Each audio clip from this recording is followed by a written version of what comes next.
సమర్థరామదాసు గారికి భోలేరామ్ అని శిష్యుడు ఉండేవాడు. సమర్థరామదాసు గారు ఉత్తర భారతదేశానికి వెడుతూ ఒరే రామచంద్రమూర్తికి ప్రతిరోజు నైవేద్యం పెట్టరా అన్నారు. ఆయన ఏదో నైవేద్యం పట్టుకెళ్ళి అక్కడ పెట్టాడు. తినలేదు సీతారాములు. నువ్వు తినకపోతే ఎలా?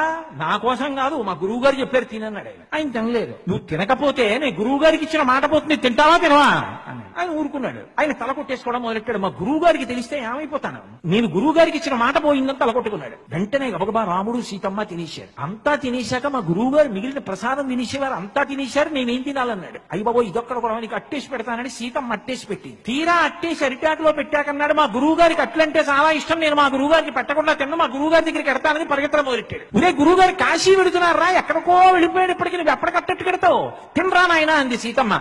మా గురువు గారికి పెట్టకుండా నేను తిన్నా, అట్టు ముక్క మా గురువు గారికి కట్టాలన్నాడు. హనుమని పిలిచి ఒరే నాయన భుజం మీద ఎక్కించుకుని తీసుకెళ్లరా అన్నాడు. హనుమ భోలేరాంని భుజాల మీద ఎక్కించుకుని దూరంగా కాశీపట్టణానికి ఎడుతున్న సమర్థరామదాసు గారి దగ్గర దింపి ఆయన పెట్టట్టు అన్నాడు. సమర్థరామదాసు గారు తెల్లపోయి ఎలా వచ్చావురా నాయన ఇక్కడికి అన్నాడు. గురువు గారు మీకు అట్లు ఇష్టం కదా, అట్టు పెడదామని వచ్చానండి. ఎలా వచ్చాడు? ఆ కోతి అట్టుకొచ్చిందండి నన్ను. కోతి ఎందుకు తెచ్చిందిరా అన్నాడు. సీతమ్మ అట్టేసి పెట్టింది పంపించింది.